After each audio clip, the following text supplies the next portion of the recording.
I'm playing some G stuff. Hell yeah.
That's all this guitar is good for. Is like G, C, D. Is G, C, D. Couple minor chords. If you throw in an A minor chord, it's fine. But when you throw in that B minor chord, Return it. I get scared. Yeah, you return it. Because you're like, you're not sure that sadness is going to come through. Yeah. Like, I like the idea of it. It's an acoustic that's trying to be an electric. And it while does still trying to be an acoustic. Yeah, but if you were to use it as an acoustic guitar, like, you would hate it. Yeah. Case in point. Yeah, definitely mixed feelings on that for sure. You can hear it rattling.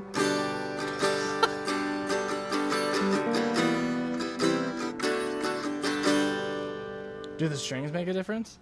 Like, if you put new strings on that lately? Am I glad you asked? I put new strings on it once, and the whole neck pocket kind of got askew. So, like, it sort of, like, unshimmed itself, and the bow of the neck became huge. Huh. This is the Fender... I forget what these... Acoustasonic? Uh-huh. This is the made in Mexico version that looks like a Telecaster. Okay. And I can't Which decide... they have a whole amp line named the Acoustasonic, I think. Acoustasonic? Acoustic... Yeah, they don't have a lot of names. But this one is... I can't tell if it's a bad, good guitar or a good, bad guitar. Yeah. Like, it's... let's talk about the bright side, like the good things in this guitar. So far, the electronics haven't broken. That's good. That's good. I love because it's got the single coil and a piezo. Yeah, it's got, like... The piezo, I think, sounds pretty good. I've been using it on the, like, modeled acoustics, so I don't remember what's in the neck position. Oh, sorry, it's not. It's neck position for the modeled acoustics, and then the tone knob switches between two sort of models. What? Okay, well then I take back everything I just said. That's the only way that I've been using that guitar. Yeah, I've been using it. This is because I'm an idiot and I'm an American and I can't have... And I'm dug in. Yeah, I'm dug in. So it's forward and it's everything all the way up. Yeah. Because I'm not going to be like, did I have it in the middle? I'm not going to remember that. Yeah. That's not who I am. That's way too much thought. Too much thinking. I have to do everything all the way up all the time. Because I can't remember a second. But then the middle is the piezo. Oh. Like under this. Yeah. Which is cut way too high, so the actions... How does that sound? It doesn't sound bad. No, I don't think it... It's more mid-rangey. It's also the sound that people don't like about, like, when you plug in an acoustic guitar. Yeah, like my acoustic has a piezo, I think. Or no, it's like under the bridge, like, transistor. Yeah, like a piece of metal underneath it. No, that's what it used to have. And then I didn't like that because I thought it sounded too tinny. And then I replaced it with the K&K Pure Mini, which is like little transducers that go under the bridge. Oh. Yeah, like, because it's a full-on, like, dreadnought acoustic. And then... An actual acoustic. It's like a real acoustic. It's like a real deal. And And no matter what I do, it just still sounds so like honky mid-range. And I really don't like it. This is raw. There's no processing whatsoever. So this is just what the guitar sounds like into a DAW. That's not bad. And then if you roll the tone back to whatever it is, I might combine the two. I should have Googled that. Oh, that'd be cool. But I never use that. Because I don't actually think when you plug it into the sound system, it makes that big of a difference. I just don't think it sounds that good. Oh, okay. So, like, I do think that this forward all the way up sounds good. Yeah, it sounds like an acoustic. It sounds like an acoustic. When you were playing it the other night for whatever that David Bowie song is that you play for? Space Oddity. Space Oddity. Should Odyssey? know that. Oddity? Oddity. I don't know. I just learned them. I don't learn the song names. But yeah, when you were playing I was watching you and I was like, that guitar does sound good through the house. Really? Yeah, it sounded really good through the Especially house. through that amp. That little Fishman. I think sounds pretty good. Oh yeah, because it probably gets processed a little bit. Yeah. I bought this in February of 2023, so I've had it for over a year. Probably played 100 shows with it. Probably played like 100 shows. Because there's usually at least some acoustic thing for any show that we do, yeah. And I got it specifically for when we did, I knew I was going to do the Stairway to Heaven acoustic part. Oh. Because the last thing, if you flip this all the way back, is like a simulated electric sound that's not really usable.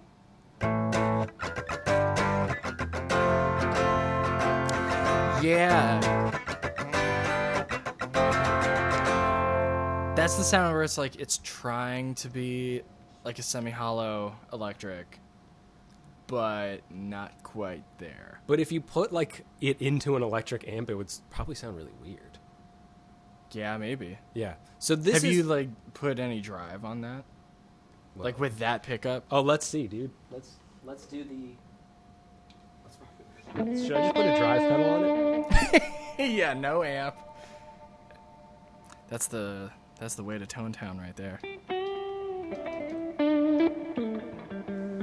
I'm gonna go Rat. Let's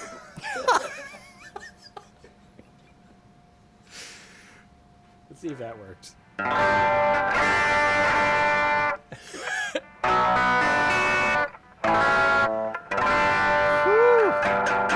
So it's possible. It's not good. That is that's the sound. I'm gonna bypass that.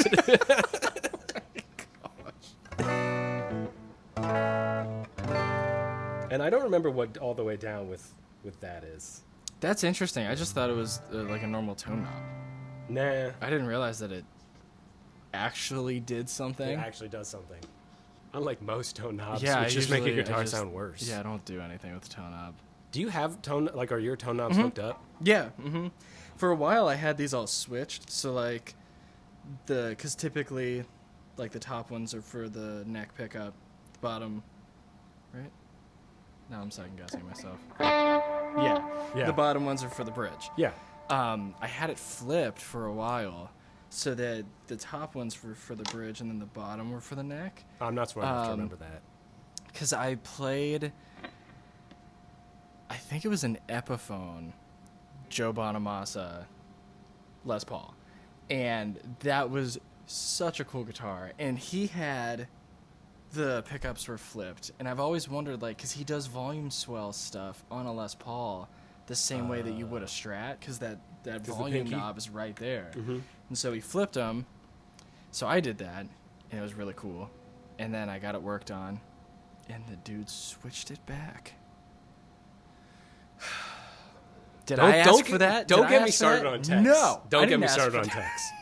Don't get me started on text. Did he, like, fix the grounding issues that were going on? Sure. Did it sound better when I got it back? Yeah. But it wasn't totally what I wanted, but that's fine. But yeah, this thing, now that it's got a matte black finish, which I think looks cool. It does look cool. But it started to like wear away at the parts that you touch it. And it's like a paper thin I don't know, covering on it. So anytime you like hit it a little bit, you put a dent in it. Like anytime you actual, yeah, I didn't know. I just tapped it and it puts a little dent in it. All this, it's got some scratching. It's not too bad, but the skunk stripe has never been flush with the neck.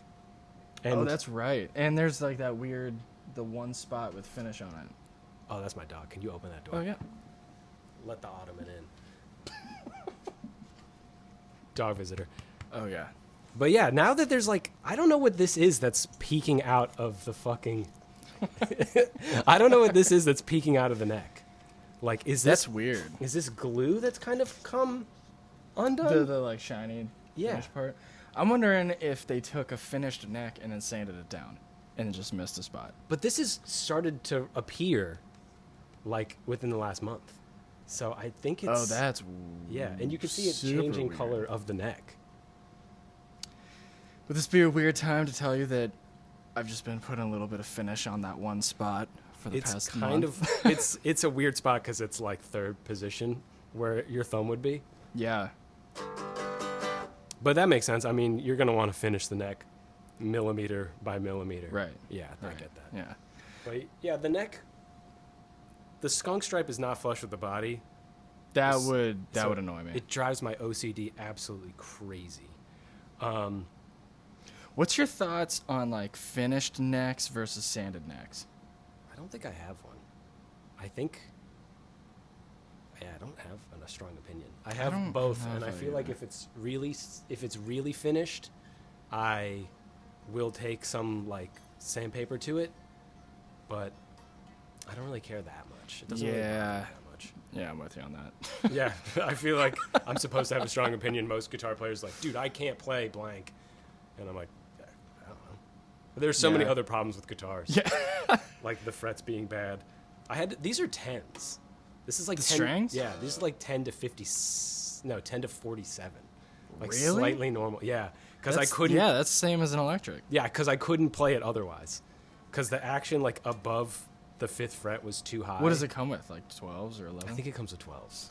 I think it comes with 12 to 56 or something like that. A huge like Huh. drop C strings.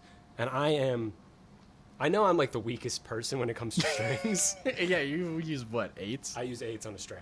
That's crazy. But this is, I don't know. I just couldn't play the 12s. Like, they started to hurt my fingers. Yeah. And because I have done a lot of work to get the action down, but when I first got it, the action was like a mile do high. you set it up yourself? Yeah, I set it up myself. Because I don't trust too many techs. Because they flip pickups. They flip pickups. They flip volume and tone pots. They flip volume and tone pots. And you don't even need tone pots. That's interesting about the matte finish, though. I have a little Taylor GS Mini Uh-huh.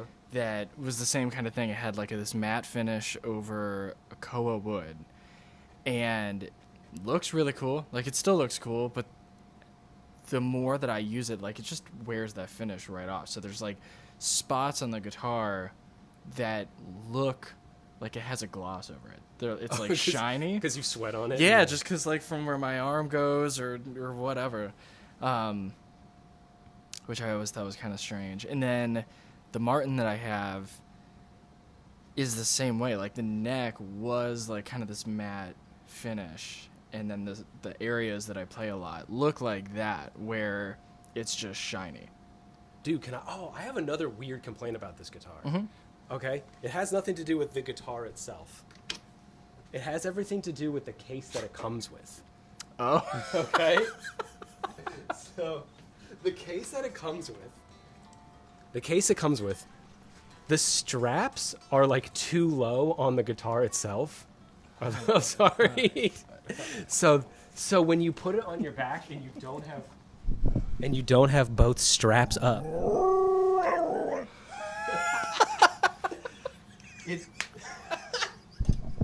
That was awesome. Yeah, he howls, dude. When you have one strap on, it's like top heavy, so it slips this way. I hate that. And I know it's like a first world problem, but That I've done case this so many times where I've like flipped the guitar trying to put it in my car, and I'm like, help, help. That's hilarious. I'm going to drop my acoustic I don't like. Have you ever played a guitar? I feel like I've had this trouble more with basses, but a guitar that has a really heavy headstock. This guitar has, oh, I forgot. This guitar was super neck heavy. Really? So, how do you fix that? You take the backplate off and you put like wheel weights here. So the wheels of a car can be too light and you can weigh them down with sticky. Right. There's like a ton in here. Because there's a ton in here because this guitar was so neck heavy, it was borderline unplayable standing up. That's crazy. So now, if you hold it by your Jesus strap, it's pretty balanced. But it was like, yeah, that's a good balance right there. That's interesting. Yeah. I have an Epiphone like 335, and that was my main like jazz guitar when I was in school. And I should have brought that guitar because I have a number of complaints with that guitar. That'll be the next one. If we do this like once a month and film like 4 things, we can barely work and hopefully talk shit about guitar companies. Yeah, and then they can answer our problems, and then we get those mad endorsements. I feel like the second we get endorsements, we're going to sell out so hard and be problematic. Start talking about all the great second somebody things. gives us a discount, we'll be like, do you know who our Lord and Savior is? It's the guys at Reverend or something like that. It's Ken Haas at Reverend. It's obviously. That's what I don't like about dudes on YouTube is they're like afraid to step on toes, and the second they get things for free, they're just like, I do wonder about that because I spend way too much time watching different gear demos, and everybody is like, so-and-so sent me this gear to give an honest review. This is not a paid thing, so all of the opinions in this video are my own. Like, yeah, but they still sent you it for free. I bought even this, if they have to give it back. Yeah. So I don't know. I don't know. It always kind of raises that question. I bought this with my own money, no discounts, because I needed an acoustic guitar that could be plugged into a PA system. And I got an acoustic guitar that could be plugged into a PA system. I'm just noticing all the dents on the back. Oh, dude, this guitar has... The front's not too bad, but the back, from, like, my belt buckle, and I'm just flipping my guitar over to write notes and stuff for students. Yeah, I think it's from the stand at work, the stand at Shadowbox. Chip here. I hit it like that into the back of the stage. What's your thoughts on just stands? I like these stands. Really? Yeah. The stands that we have at work, would they pick them? Like yeah, they grab them by the headstock, and then they're like the cushioned. Yeah, the cushioned tripod. Like A-frame. Mm-hmm. This one's just barely wide enough to fit in that. Yeah. Because it's the Tele style, and they like leave marks there. This doesn't leave any marks. Yeah. I like stands like that for at home. Yeah. I played a show. I was in high school when I had this happen. I was in high school show choir. Nice. I was in the show choir band. Beautiful. And it was something that happened that I took part in. Where shame. Yeah. Our band was actually pretty solid, but the way that they did things was they had everything recorded as pre-recorded tracks and then just had like a synth speaker. And so we were literally there for show. What sucked the most, well, what pissed me off the most was we all had to bring our gear. So like I had to bring my amp and my board and an electric and an acoustic and a couple different guitar stands to switch guitars out. Like even though you're not doing anything? Even though we're not doing it. Oh, God. It was ridiculous. And then they wouldn't mic us up, but we also won awards for the best band. That's awesome. But what about the stand? So I was doing a show, and the first song we did was an acoustic song. So like I'd only been playing for a couple of years, so I only had my acoustic and my Strat. And I was fortunate that you sound like me. Right. Just an acoustic and a Strat. Literally an acoustic and a Strat. And I've done enough work on my Strat, but at the time it like had the humbucker and the bridge. As God intended to. Right. That's how I do it. And then my acoustic was my Martin, and still is. But so I'm playing a song, and the first song we did was "Sound of Silence" by Simon and Garfunkel, and then we went into "Hush" by Deep Purple, and so there had to be like this choices. There had to be this like quick change, and so the way that we would do it was one of the girls would grab my electric and then run it out to me, and then I'd hand her my acoustic, and she'd run back and put it on the stand right off stage. Okay, on paper, totally fine. We do this song, and we make the change, and she runs and puts my acoustic on a stand like this, and it was she tripped on the strap, or it was like still plugged in or something, and of course my Martin just falls flat on the ground, and strings first. And luckily it was fine, but the look of horror in her face when she thought she was going to owe you an acoustic guitar. Yeah. I had a few parents come up to me afterwards who were like guitar players, and they were like, "What are you doing bringing that guitar really on this to a show like this?" Because I didn't know. I was like 14 or something, and I was like, it's my only what guitar. I've got, man. Yeah. And they were like, go buy a cheap, like $150, $200 acoustic, which I ultimately did, because I was like, you're right. Like this isn't. It's too much. Yeah, it's too nice. But that's whenever I realized stands like that, like, I don't know, they can just be kind of risky. Like, I have a rack, like the one that you have over here, that I'll take to shows to just line stuff up. Dude, I had a Gibson SG. That was a guitar I wanted to talk about. I hated that guitar so much. I hated that guitar so much. But I got rid of it because I hated it so much.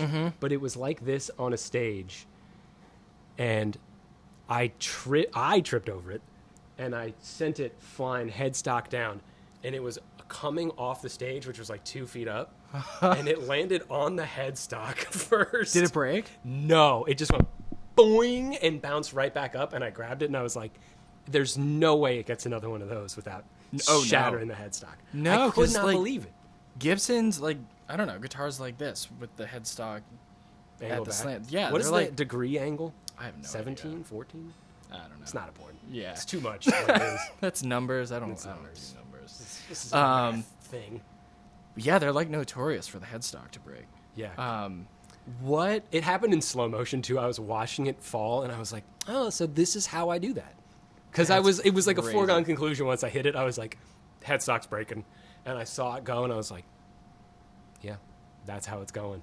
And then when it finally hit, it bounced back up, and I was fine. Are angled headstocks?